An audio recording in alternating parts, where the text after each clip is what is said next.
बंधु माने आजिर एही कार्यक्रम को आपण मानक स्वागत। आजिर एही कार्यक्रमटी कन्या राशि व्यक्ति विशेष मानक पई बहुत गुरुत्वपूर्ण अटे, बहुत ही खास अटे। कारण आगामी 10 दिन आपणक जीवन रे एपरी गुरुत्वपूर्ण परिवर्तन आनिब जहाँ आपण स्वप्न सुधा कल्पना करि नथिबे।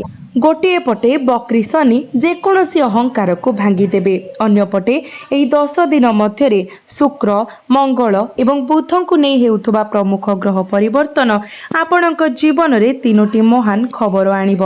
तथापि दुईटी निर्दिष्ट चेतावनी अछि, दुईटी संभाव्य विपद जहाँ प्रति आपणक ध्यान देबाको पड़िबो। एही वीडियो रे एही 10 दिन संपर्कित प्रत्येक विवरणी रहिबो। जदि आपण कन्या राशि व्यक्ति विशेष अटंती तेबे भिडियोटी को शेष पर्यंत देखंतु, कारण शेयर करा जाइथिबा प्रत्येक कथा ग्रह गति उपरे आधारित एवं सत्य प्रमाणित हेबा पई जाउछि। जदि आपण आज एही वीडियो देखुचंती तेबे एहा कोनोसी साधारण संजोग नुहे। ब्रह्मांड आपणको एहाको देखिबा पई बाछिछि, जहा जोगु एहा आपणको सम्मुख रे देखा देइछि। एही वीडियो माध्यम रे आपण शिक्षा परामर्श एवं मार्गदर्शन पाइबे, जहाँ मासर आरंभ रे कार्यकारी हेले समग्र मासरे चमत्कार फलाफल देव। सर्वोपरि एक भल आरंभ प्रायतः एक भल फलाफल देइथाए। जेपरि दिनर एक भल आरंभ दिनटी को भल भावरे काटी थाए, जेतेबेले एक खराब आरंभ समग्र दिन को नष्ट करि पारे। अगस्ट मास पाई मध्य यही कथा प्रযোज्य। तेणु कन्या राशि व्यक्ति विशेष माने यही 10 दिन पाई आपण किपरि प्रस्तुत हेबा उचित, आपण कौन मन रखिबा उचित एवं केउ सब भूल गुडी को एडाइबा उचित, ए समस्त वीडियो विषय आपण आजिर वीडियो रे जानि पारिबे। आपणक मनर अशांति कमिजिब एवं आपणकर समस्त संदेह एवं चाप दूर होइजिब। केवल वीडियोटी को शेष पर्यंत देखंतु। बंधु माने प्रथम कथा हेउछि शनि 27 जुलाई को बक्री होई सारिछंती। शनिकर बक्री चलन आपणक जीवन रे अनेक परीक्षा आनी पारे। जदि अगस्ट मासर प्रथम 10 दिन मध्य ए परीक्षा गुडी को सफलतार सह परिचालना करंती तेबे बाकी 20 दिन आपणक पई जहा इच्छा ताहा आनिब। प्रथम परीक्षा आपणकर गर्व एवं अहंकार रहिबो। जीवन रे एपरि समय आसे जेतेबेले जणे व्यक्ति निज कार्य द्वारा एक भल प्रतिष्ठा गढ़ी थाए एवं एक सम्मानजनक स्थान पाई थाए। से माने परिवार रे जड़े वरिष्ठ व्यक्ति होई जानती एवं एक दृढ़ व्यक्तित्व विकसित करती। तथापि जदि केही हुए तो पदवी रे कनिष्ठ, बयस रे सान किंबा संपर्कर पदानुक्रम रे कम प्रतिशोध बा सम्मानजनक कथा कहती तेबे यह एक अभ्यंतरीण उत्तेजना सृष्टि करि पारे। से माने मो सहित एपरी कथा हेबाको किपरि साहस कले, से माने मते एपरी केमिति कहि पारिले, एभली परिस्थिति सृष्टि होए एवं गर्वटी आपणक भितरे पसि जाए।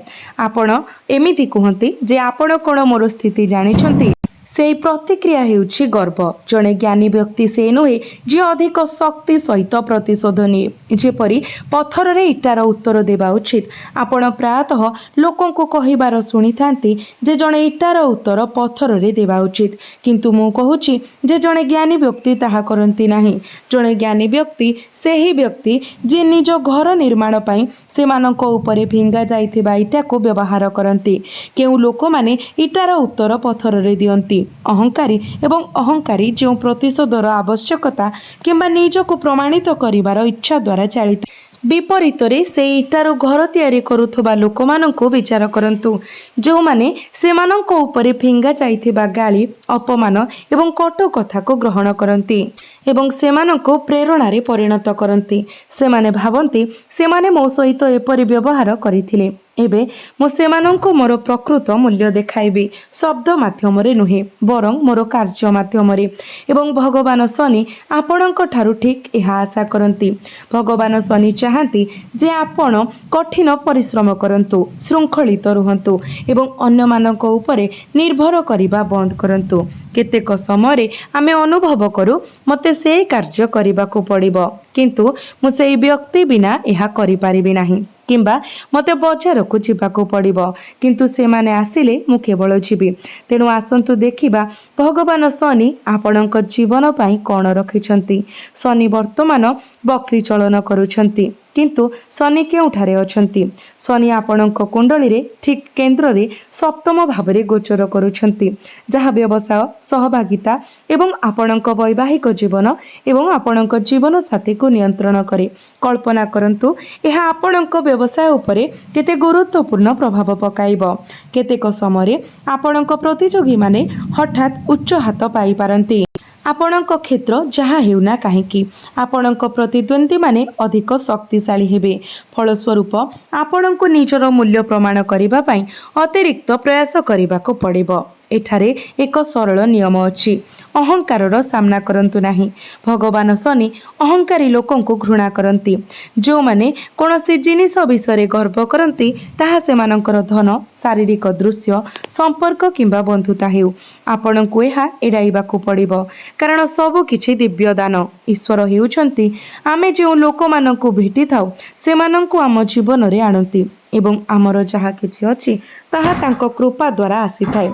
जदि आपण एही मानसिकता सहित सरलता नम्रता एवं अहंकार मुक्तिर जीवन यापन करती तेबे भगवान शनि आपणको तांकर आशीर्वाद प्रदान करने केबे भी द्विधा करिवे नाही। एहा मने रखंतु। एबे शुक्र मध्य निजर राशि परिवर्तन करि सारिछंती आपणकर लग्न को आसी सारिछंती। शुक्र प्रेम विलास एवं विवाहर प्रतीक। तो आपण अगस्ट मास सारा निज भितरे एक स्वतंत्र परिवर्तन अनुभव करिवे। आपण निर्दोष साजसज्जार एक आभा प्रकाश करिवे जोठारे आपणकर टाराउचरु आपणक शार्ट पर्यंत प्रत्येक विवरणी संपूर्ण भावरे संयोजित। आपणकर रूप उज्जवल होइजिव एवं शुक्र आपणक व्यक्तित्व रे एक विराट उन्नति आनिबे। आपण अन्य मानक सहित स्नेहर सहित कथबार्ता करिवे किंतु मने रखंतु जे आपणकर वर्तमान प्रति गर्व को कबलित हेबाको दियंतु नाही। शुक्र आपणकर लग्न रे गोचर करिबा सहित आपण बहुत आकर्षणीय देखाजिबे। लोक माने आपणक सहित संजोग स्थापन करने एवं कथबार्ता करने चाहिए। आपणकर पसंद शुणिबे एवं आपणकर परामर्श लोड़िबे। एबे अगस्ट 2 तारिख रे मंगल एक गोचर करिवे आपणकर दशम भाव को मिथुन राशि रे प्रवेश करिवे। कन्या राशि व्यक्ति विशेष माने एठारे ध्यान दियंतु। आपण आपणकर क्यारियर प्रति वर्धित आसक्ति देखिबे। आपणकर चाप एवं उत्साह वृद्धि पाइब। कार्य करिबा पई एक दृढ़ आग्रह सृष्टि हेबो। एक भावना जे आपण केवल निष्क्रिय बसी पारिबे नाही एवं किछि उत्पादनक्षम करिबाको पड़िबो। पूर्वरु आलस्य देखा देइथिले मध्य एबे आपणक शक्तिर एक उष्मता अनुभव करिबे। तथापि आपणको सतर्कता अवलंबन करने पड़िबो। जदि आपण मोटरसाइकेल चलाउछंती किंबा द्रुत गति रे कार चलाउछंती तेबे सतर्क रुहंतु कारण आघात किंबा दुर्घटनार आशंका अछि। मुया उल्लेख करुछि कारण मंगल हेउछंती अष्टम भावर अधिपति। शारीरिक क्षति किंबा जानवाहन संबंधी दुर्घटनार संभावना को सूचाई थाए। तेणु सुरक्षित भावरे गाड़ी चलांतु। केवल देखाइबा पई आपणक प्रकृत क्षमता ठारू अधिक ओजन उठांतु नाही। एठारे अहंकार को बाधा देबा समस्या सृष्टि करि पारे एवं सेही गर्व सहजरे भांगी जाई पारे।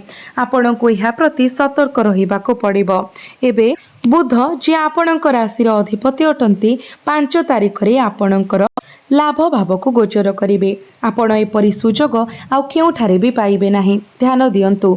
गुरु पूर्वरु लाभ भाव रे उच्चस्थ अछंती। सूर्य मध्य 17 तारिख पर्यंत एठारे अछंती एवं बुध मध्य एठाको आसी जिवे जहा फल रे बुध एवं सूर्यंकर संयोग बुधादित्य योग निर्माण करिवो एवं एही त्रिग्रह एक शक्तिशाली स्वर्गीय संरचना सृष्टि करिवो जहा आर्थिक लाभर दृढ़ संभावना पाई पथ प्रशस्त करिवो। आपण निजको एक उल्लेखनीय चाल एवं अर्थ रोजगार करिवार इच्छा सहित आवश्यक प्रतिभा एवं क्षमता सहित संपन्न पाइबे।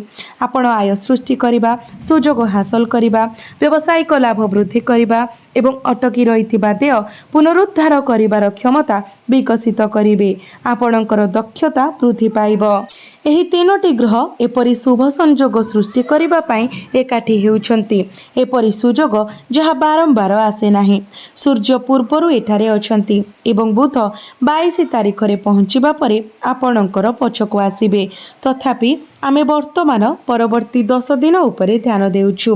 5 तारिखरे बुधंक आगमन सहित 3टी ग्रह शुभ फलाफल प्रदान करिवे। संपर्क, आर्थिक लाभ किंबा भाई भौणी सहित पारस्परिक क्रिया संबंधी प्रत्येक क्षेत्र में उन्नति हेब। आपण लाभ पाइबे एवं बाकी थिबा किंबा अटकी रहिथिबा देय पुनरुद्धार करने को स्थिर हेबे। जदि आपण अन्य मानकु ऋण दिया जाइथिबा टंका विषय भूली जाइछंती तेबे एबे एक स्मारक पठांतु। ऋणग्रही अगस्टर ए प्रथम 10 दिन रे पांठी फेराई पारंती। एई 10 दिन शुक्रंकर चमत्कार प्रभाव द्वारा सशक्त। मंगलंक विषय किछि सतर्कता अवलंबन करंतु। जदिओ एई 3टी ग्रह किछि बड़ लाभ प्रदान करिवे, आपण आपणकर अहंकार को निज ठारू दूरेई रखिबा उचित। आपण जेते नम्र रहिबे सेते अधिक लाभ पाइबे। विपरीत रे आपण जेते अधिक अहंकार प्रदर्शन करिवे सेते अधिक असुविधार सम्मुखीन हेबे। एबे आसंतु 2टी प्रतिकार विषय जानिबा। प्रथमटी शनिक पई एवं द्वितीयटी मंगलक पई। तो बंधु माने शनिको पाई आपण प्रत्येक दिन ओम शनीश्वराय नमः मंत्र 108 थर जप करंतु। विशेष करी शनिवार दिन ओस्त गछ मूलरे एई मंत्र जप करंतु एवं सोरिष तेलर दीप जालंतु। एवं द्वितीय प्रतिकारटी मंगलवार दिन हनुमान मंदिर परिदर्शन करंतु।